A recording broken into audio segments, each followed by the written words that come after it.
Bonjour tout le monde. Je m'appelle Natalia, Natalia Koulaga, qui ne connaît pas encore. Je suis formatrice de Neurographica et aujourd'hui, j'aimerais parler avec vous de 10 principes de Neurographica.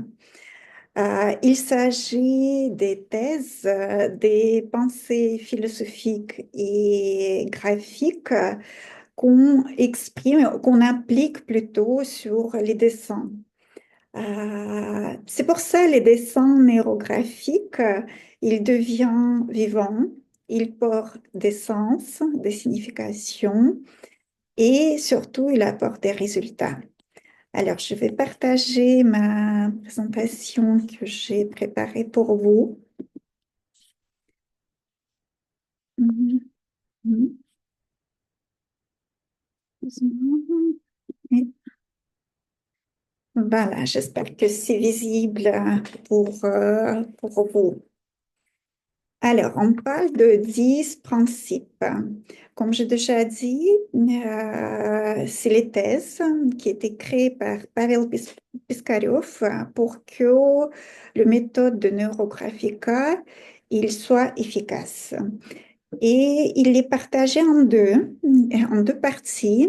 Les 5 premiers principes, on appelle les principes sématiques, les principes qui portent du sens et signification, et c'est plutôt les pensées philosophiques, comment euh, notre euh, être humain il fonctionne.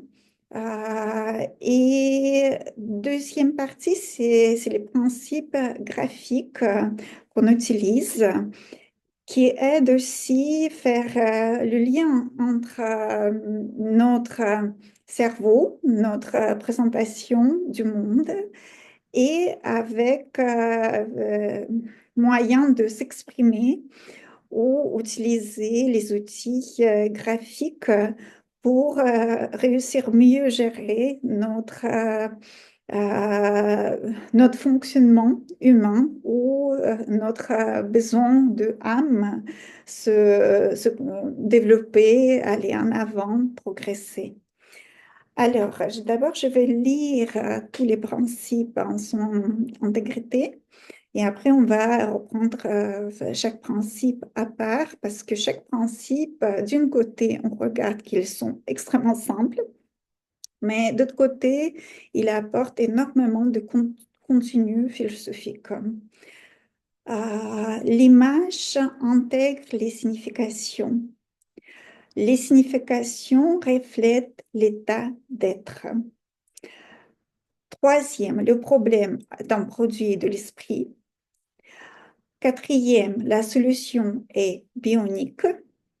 Cinquième, l'harmonie apporte la satisfaction. Et les principes graphiques que l'univers tient à la pointe de crayon. Toute question a une solution graphique. La surface du dessin n'a pas de limite. 9. Le monde est constitué de formes et de lignes. Et le 10e, dessiner, c'est simple. Alors, si pour vous tout déjà clair, vous pouvez arrêter cette vidéo. Mais si vous avez envie de savoir plus, je vous invite à reparler de tous ces 10 principes à part. Alors, et voilà. Le premier principe, l'image intègre les significations. Je vous rappelle que notre pensée, elle est symbolique. Et on est déjà abordé dans d'autres vidéos qu'il y a beaucoup de philosophes, des chercheurs qui a prouvé que dans notre tête, c'est plutôt les images qui circulent, qu'ont souvent réfléchi par certains symboles et représentations qu'on construit déjà dans notre tête. C'est-à-dire que chaque mot il a un symbole. Et cet symbole, il est tellement individuel, il est construit chez chacun et il porte la signification différente. C'est-à-dire que si tout d'un coup je vous dis le mot de canapé, réfléchissez par exemple, qu'est-ce que ça vous représente?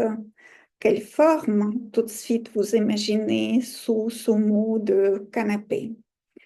Ou quelle couleur? Qu'est-ce que ça veut dire pour vous? Moi, par exemple, une fois, j'ai été confrontée à cette situation que une personne, elle a dit que c'est un sens négatif pour cette personne. Et pourtant, on sait que canapé, souvent, mais en tout cas pour moi, ça représente plutôt tout de suite ma maison, mon salon, le repos, certains rituels qui est derrière. Et pour moi, c'est le sens positif.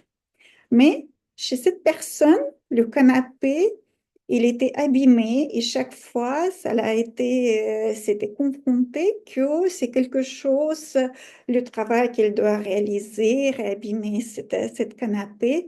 Et pour elle, c'était un frein entrer chez elle et voir tout le temps cette canapé.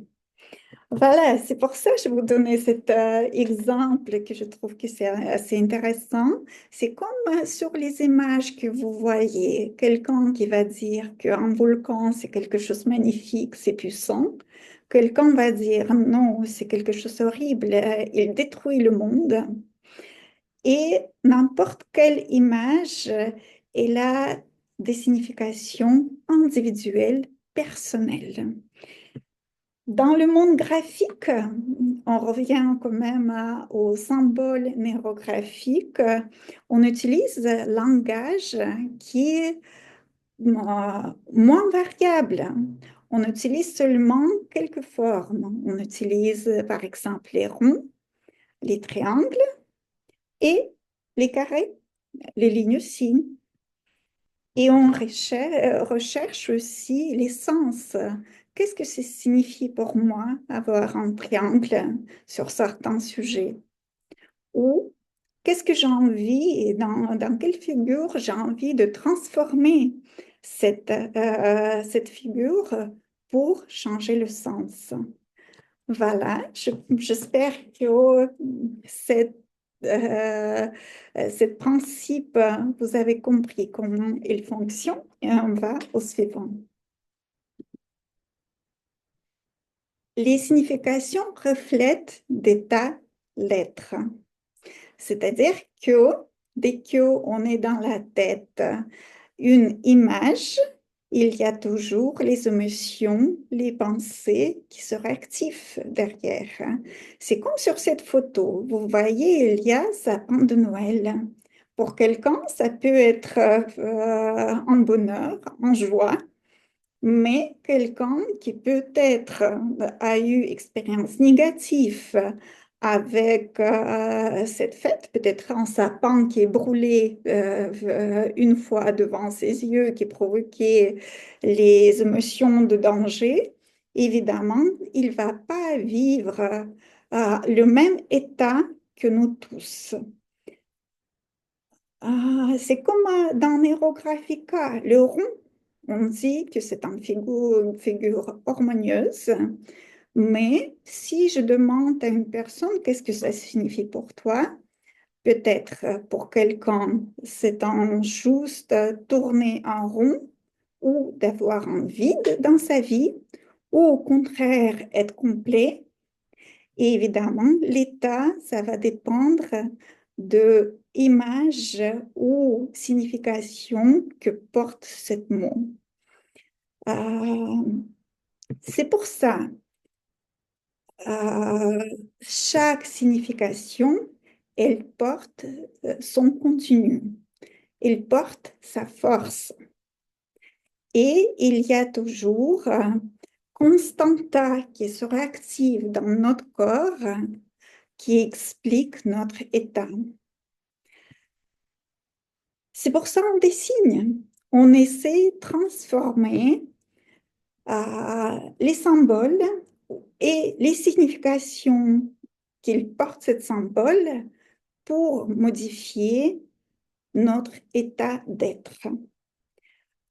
Et même si après le dessin, on voit que notre état, il n'a pas changé, on essaie de redessiner le même sujet, justement, pour modifier cet état, pour que notre corps, notre émotion, il a pu augmenter de volume, de expérience, de interprétation de cette l'image ou signification et avoir des autres émotions qui font vraiment le lien avec un symbole ou avec signification qu'il porte.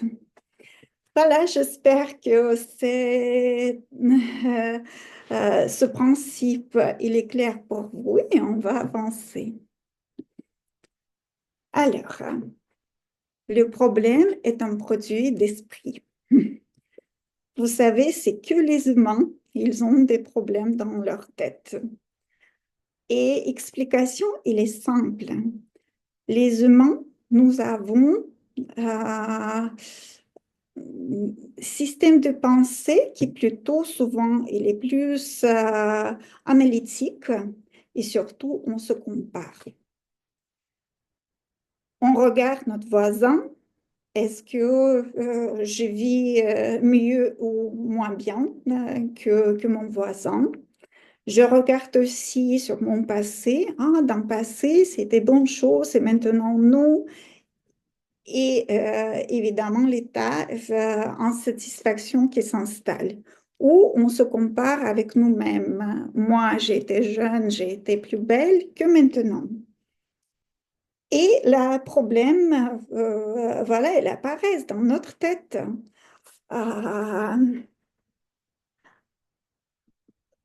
C'est-à-dire qu'on a apporté certains symboles sur certaines thématiques dans notre vie qui est devenu plutôt, qui symbolise plutôt quelque chose de négatif, notre état, émotions qui peuvent être faussées, négatifs, justement liés à cette compétence de se comparer avec nous, notre passé ou avec des autres.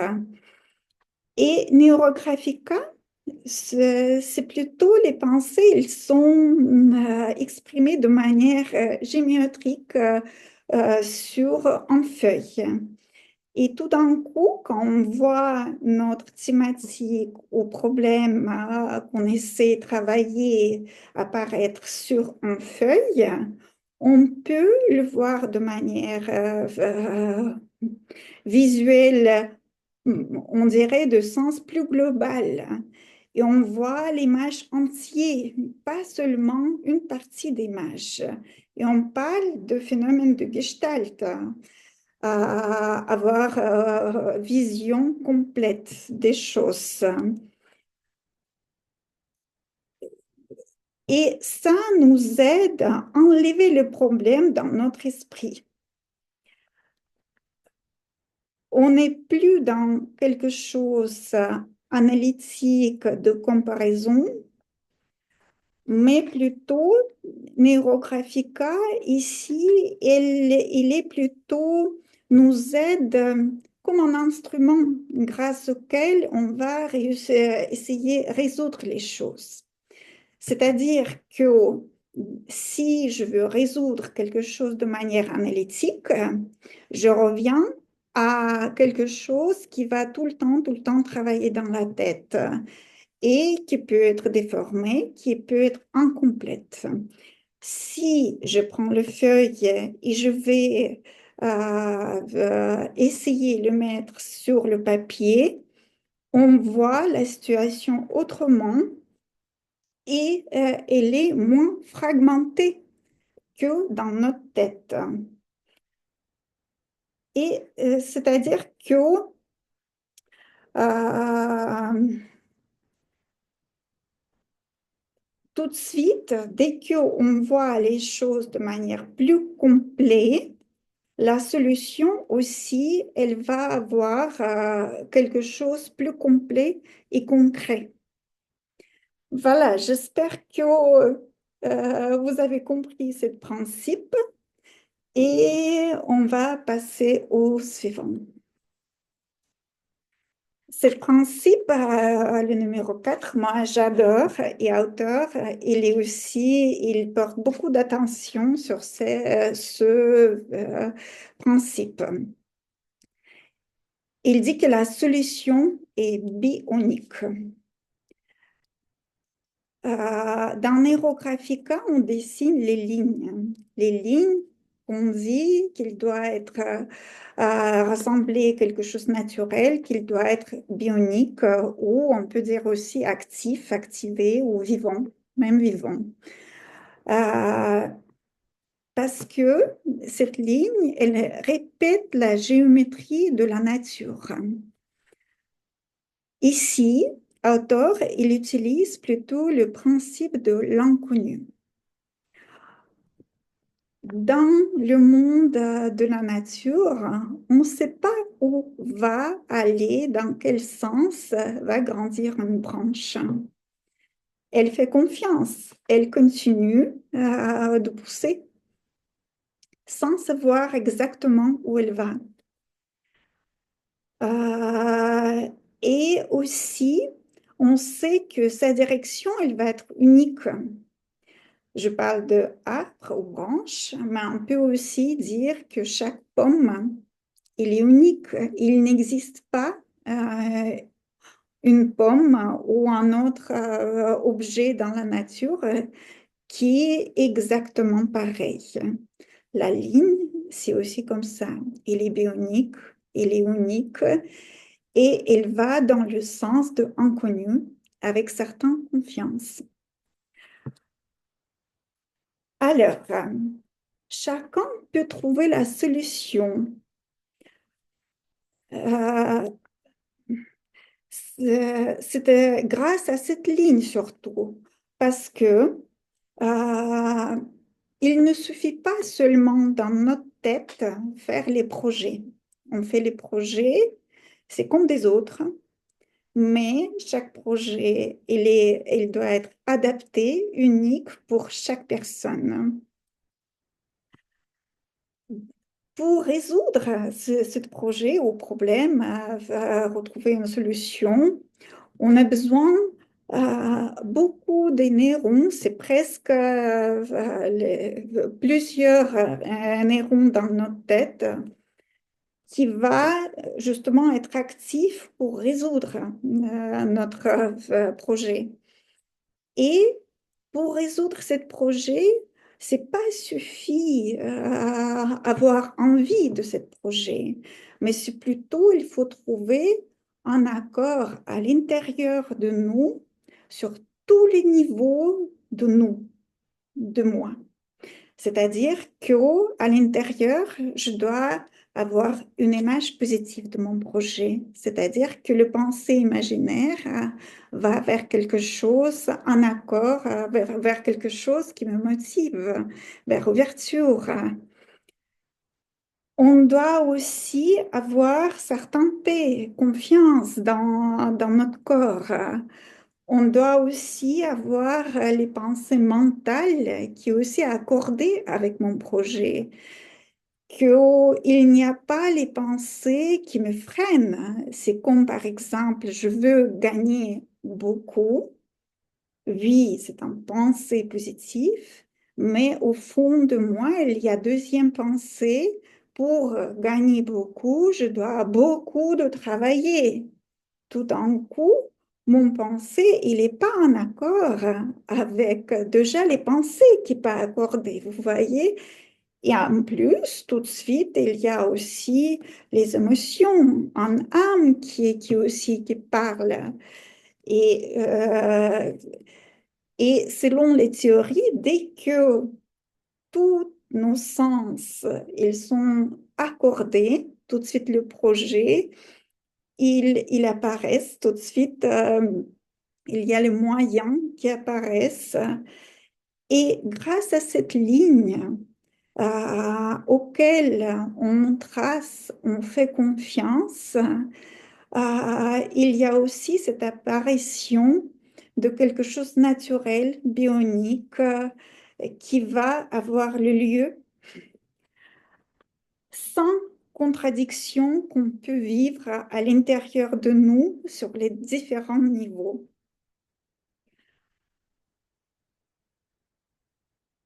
Et c'est pour ça qu'on dit que la solution est bionique, parce que dans Neurographica, on utilise cette ligne, c'est un instrument pour nous qui va nous aider à accorder à nous-mêmes nos projets avec notre nature.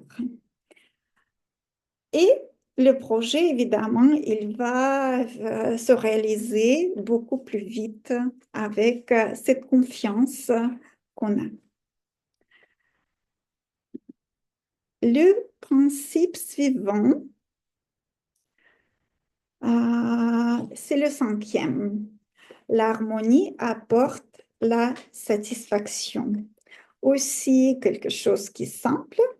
Évidemment, dès que notre solution aux décisions est déjà bionique à l'intérieur de nous, il est accordé avec notre être, avec notre nature, donc de nous-mêmes, on retrouve l'état de harmonie.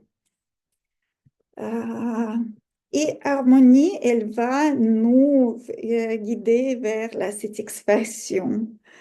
Et c'est ici pourquoi on parle et on s'arrête sur ce principe, parce que déjà dans Neurographica, il y a des techniques où on travaille de moyens manuels pour accorder les lignes.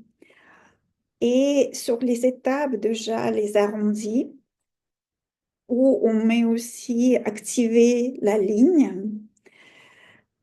L'image qu'on a déjà construite sur le papier, il devient beau. Il y a aussi ce phénomène de satisfaction. J'ai tout arrondi, j'ai réussi mon dessin. Tout devient un accord. Et ce qui nous amène aussi à cette harmonie avec la nature. Les angles deviennent plus souples sur le dessin et c'est comme nous donne aussi quelque chose de positif, quelque chose qui était résolu à l'intérieur de nous. Il n'y a plus de contre-attitude qu'on voit sur le dessin. Et satisfaction, elle s'installe déjà là. Souvent, même ici, on commence déjà à réaliser que notre thématique, il porte d'autres sens parce que conflictualité, il est abaissé et tout de suite, il y a sentiment de satisfaction. L'image de notre thématique ou vision interne, elle peut changer aussi. Tout de suite, ça peut aussi nous aider à retrouver,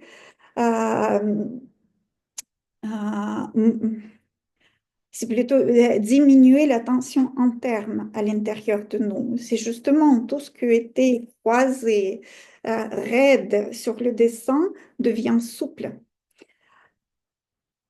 Ce que nous rappelle aussi cette harmonie avec la nature. Et même magie de Neurographica, elle ne s'arrête pas là. On sait que plus tard, on va encore amener le dessin vers des couleurs où on va vraiment le faire encore plus beau avec l'étape de stylisation. Et tout d'un coup, je sais que si vous avez pratiqué Neurographica, vous sentez ce changement d'état à l'intérieur de nous qui est très puissant.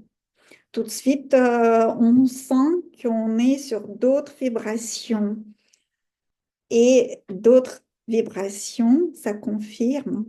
Souvent, on est extrêmement satisfait parce que c'est comme mathématiques montre mon moi qui tout d'un coup, il disparaît et on est plutôt avec le contact de quelque chose de plus grand. Et on dit souvent, on a presque sensation qu'on est en union avec la force du cosmos.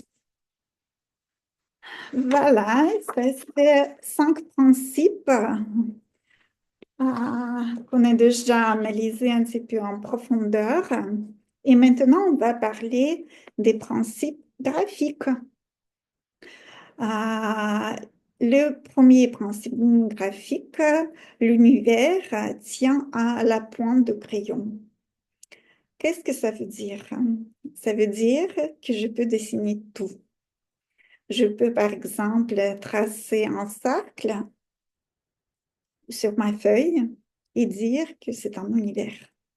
Alors, je suis capable d'avoir cet univers au bout de mon crayon ou marqueur, parce qu'en Neurographica, on utilise plus des marqueurs. Et cet univers, il peut même apparaître sur le feuille de format A5, A4. On peut dessiner n'importe quoi dans Neurographica. On peut dessiner notre état.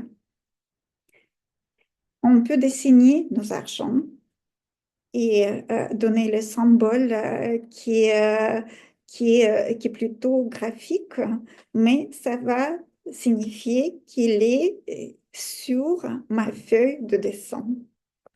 On peut aussi dessiner la santé, on peut dessiner le business, on peut dessiner un amour, on peut dessiner notre stress et le transformer. C'est pour ça on dit toujours que dans Neurographica, notre univers, il tient à la pointe de crayon. Vous voyez, même moi, j'ai dessiné aussi un tigre ou plein de dessins qui portaient d'autres significations. Et tout entré sur un feuille de papier. Alors, le principe numéro 7. Toute question a une solution graphique. Alors, on prend plutôt n'importe quelle question. Chaque question, il a sa thématique. Dans chaque thématique, on sait qu'il y a un symbole qui est déjà dans notre tête. Il y a certaines images en termes qu'il porte. Et si cette image, il n'est pas complet, ou il y a le sens de contradiction dedans, on sait que c'est pas évident de le résoudre. C'est pour ça qu'on utilise cet outil de Neurographica, surtout son algorithme de base, pour prendre notre thématique, le mettre sur la feuille, retrouver plutôt la transformer, retrouver des autres émotions que peut porter cet symbole vient de dessiner pour retrouver une inspiration et aller vers résolution de cette thématique. C'est-à-dire que déjà, pendant un dessin ou parfois plusieurs dessins, on arrive à trouver la solution. Et la solution, justement, elle va se retrouver dès que on a accordé nos sens vers le projet. C'est-à-dire que mon corps, il est d'accord, il n'y a pas de frein, il n'a pas peur d'aller en avant. Mon mental, il est d'accord. Mes émotions, ils sont plutôt positifs et image de futur de mon projet, il est plutôt aussi porte quelque chose de positif. Tout est accordé pour réussir. C'est pour ça on dit que n'importe quelle thématique, n'importe quelle question, on peut déjà la transformer grâce au dessin graphique, néurographique qu'on dessine. Voilà, le suivant, la surface de dessin n'a pas de limite. Et ce principe, souvent, j'ai confronté que les gens, ils me demandent, ils demandent est-ce que les lignes, ils doivent jusqu'au bout, au bord de chaque feuille, ou je peux les arrêter avant. C'est pour ça que j'ai rassemblé plusieurs dessins ici pour vous aider à comprendre. En fait, chaque thématique, il porte son contenu, il porte aussi contenu d'énergétique. Euh, Plus la thématique il est chargée, plus il est important dans nous, plus en général on a besoin le format. Parce que parfois, la thématique elle est tellement forte que je commence à dessiner mon dessin, mais je n'arrive pas encore à trouver un état harmonie. Je vois que quelque chose qui apparaît pas de manière complète sur ma feuille. C'est pour ça que j'ai droit à rajouter les feuilles et agrandir les limites, les bords de mon dessin. C'est comme sur cet dessin que vous voyez, il y a un arbre, mais si on regarde avec beaucoup d'attention, on voit qu'il y a plusieurs feuilles qui étaient ajoutées. Je commençais à les dessiner avec un format. Finalement, mon arbre, il a pris tellement force, tellement énergie que j'ai compris qu'il n'a pas assez de place. Même vous voyez sur ce dessin, on voit que je pourrais encore ajouter une feuille pour que cet arbre, il est apparu euh, tout entier sur cette feuille. Euh, mais aussi, il y a d'autres pratiques, c'est en fait que notre cerveau, il peut imaginer le reste des sons. C'est pour ça, parfois, je peux ajouter le feuille si je sens que mon charge énergétique, il est très haute lié à cette thématique. Même tout de suite, je choisis les formats plus grands parce que je sais que j'ai besoin d'exprimer certaines choses sur les grands formats.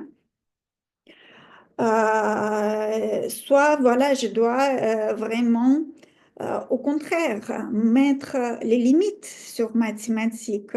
C'est-à-dire que je peux tout de suite imaginer le sujet que je travaille et construire les limites. Je veux que mon sujet reste condensé, quelque chose qui est à l'intérieur, que j'ai envie de porter le sens, mettre certaines limites sur certaines situations. C'est pour ça que je vous avais exprès montré les différents types de sons parce que le dessin neurographique, on travaille à l'intérieur et c'est comme après, on peut toujours prendre la photo de quelque chose et couper les bords qui ne présentent plus signification pour nous. C'est pour ça les deux solutions est possible. Ça va dépendre vraiment le but que vous cherchez à apporter dans votre pratique. Euh, voilà, je pense que c'est OK pour ce principe et on va passer au suivant. Le monde est constitué de formes et de lignes. Euh, en fait, quand on regarde déjà autour de nous, notre observation, regardez déjà par exemple cette rose, elle est constituée des lignes, vous voyez, il y a les bords et il y a aussi, ça donne certaines formes entières, quand on voit tout ensemble, c'est cette rose. Ou on voit aussi les lignes dans la nature et ces lignes, il peut aussi être de manière fermée qui donnent certaines formes. C'est comme dans n'importe quel mot se cache aussi un symbole. Par exemple, je peux donner le sens en son symbole au mot de ma santé ou ma retraite. Chez quelqu'un, peut-être ça va donner le sens, la retraite, elle peut déjà elle-même porter des différents sens. Ça peut être quelque chose comme positif, ça peut être aussi quelque chose qui est frustrant. Et ce mot, il est déjà construit de multiples images dans seulement ma tête. Parce que la retraite, pour moi, ça peut présenter certains repos et je peux avoir l'image que je me balade, que je fais plein de choses pour moi. Et en même temps, je peux tout de suite avoir l'image, la vieillesse où, voilà, la vie, il y a certains enfants qui peut aussi porter une autre sens, symbole. C'est pour ça, les sens de chaque mot, ils sont aussi multiples. Et dans la tête aussi, on voit des formes, c'est-à-dire que pour avoir cette sens multiple, il y a plein de groupes de neurones qui est à l'intérieur, qui est réuni, qui fait certaines formes. Et il y a aussi parmi ces différents symbole, il y a toujours aussi signification et on parle aussi de dominante psychique. Dominante psychique qui nous amène vers quelque chose de positif ou négatif. Quelle charge porte chaque mot? C'est pour ça qu'on parle de dominante psychique. Euh, et finalement, euh, on peut prendre cette forme, cette dominante psychique, et on est capable de la transformer sur le feuille. Euh, Parce que c'est comme il y a des différents mots et on essaie, différents symboles, et on essaie de les faire relier avec les lignes. La ligne, c'est quelque chose qui a encore pas de forme. C'est pour ça, souvent, dans Neurographica, on parle qu'il faut le lien. Ils ont cet objectif lié des choses et transmettre aussi certaines informations à un symbole à l'autre symbole. Il est aussi souvent, on fait le lien, le ligne, c'est en pensée ou c'est en énergie. Et en fait, entre les formes, il y a toujours les lignes qui font les liens, qui font communiquer chaque forme entre eux. Et c'est pour ça on a besoin de ces lignes pour réunir et intégrer les choses. Euh, Et aussi, dans ce principe important à retenir, le monde il est constitué des formes et des lignes. Pour les lignes, on a compris qu'elles font les liens et nous aident à intégrer certaines formes. Et les formes aussi, en fait, elles peuvent avoir de différentes grandeurs qui portent aussi certains sens pour nous. Plus la forme sur le feuille elle est plus grande, tout de suite, notre cerveau, il donne plus d'importance à cette forme. Par exemple, je peux dessiner sur une feuille ma maison et je peux dessiner sur ma feuille, sur la même feuille, un autre symbole, ma vie. Évidemment, dans mon image interne, ma vie, elle va être plus grande que ma maison. C'est pour ça, voilà, tout le monde, il peut avoir ce symbole qui a certaines formes et qui est lié entre eux. Voilà, je pense que on est bon pour ce principe. Mais je peux rajouter qu'il y a aussi, même si on change les formes, si on change, par exemple, la taille de forme, un autre symbole qui peut apparaître, une autre énergie qui peut apparaître, le volume qui change. Et aussi, plus on fait les lignes sur le dessin, plus on a de possibilités d'intégrer les formes dans notre image. C'est pour ça que le dessin avec beaucoup, beaucoup de lignes, c'est toujours bien et bénéfique. Et le dernier principe, dessiner, c'est simple. Voilà, souvent, je suis confrontée quand je dis, est-ce qu'on essaie de dessiner un dessin? J'attends, oh, je ne sais pas dessiner. Et il faut avoir pas mal de stratégies pour que la personne, elle ose prendre un feutre,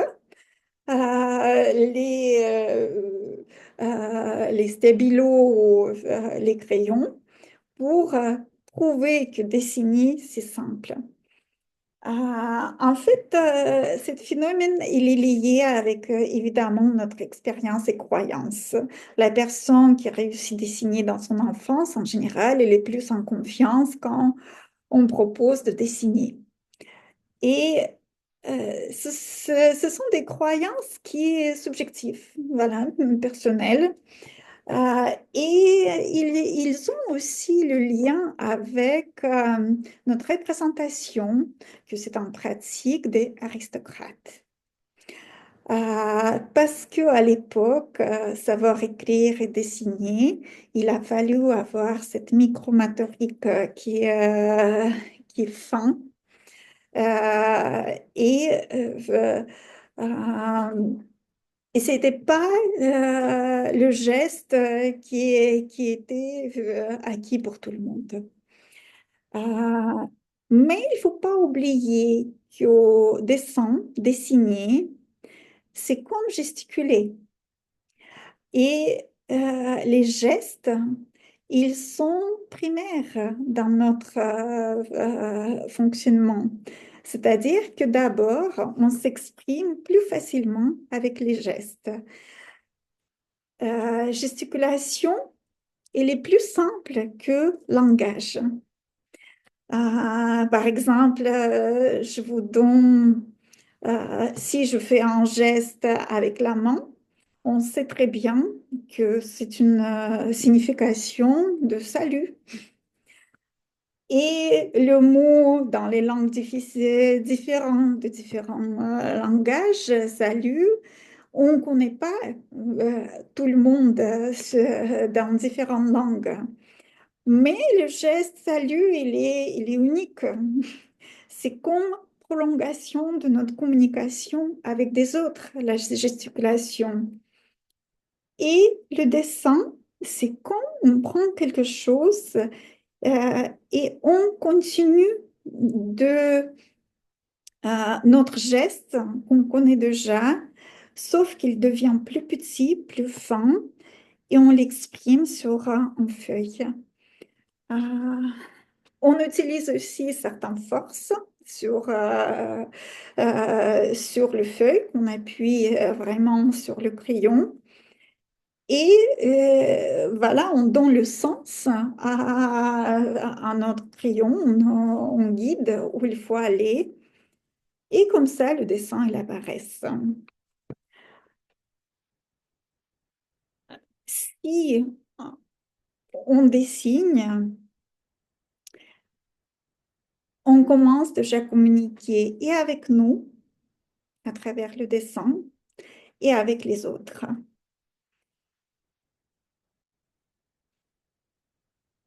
Et dessins, même, ils sont plus expressifs parfois que les mots. Parce que dans les dessins, il y a les énergies, il y a les symboles que notre cerveau il est capable de lire de manière intuitive euh, sans exactement utiliser de langage. Voilà, on est fini avec les 10 principes. Comme j'ai dit, ils sont d'un côté extrêmement simples, mais d'autre côté, ils sont très complexes, très profonds, qui portent beaucoup de sens de notre existence. C'est pour ça, si vous n'avez pas tout de suite compris tout ce que je vous avais expliqué, vous pouvez réécouter cette vidéo et essayer de comprendre encore mieux. Mais les personnes qui déjà pratiquent Neurographica, ils pourraient déjà plus facilement reconnaître l'importance de ces 10 principes fondamentaux ou les thèses sur lesquelles construite toute Neurographica. Alors, je vous dis au revoir et à une autre fois. Je vais arrêter le partage.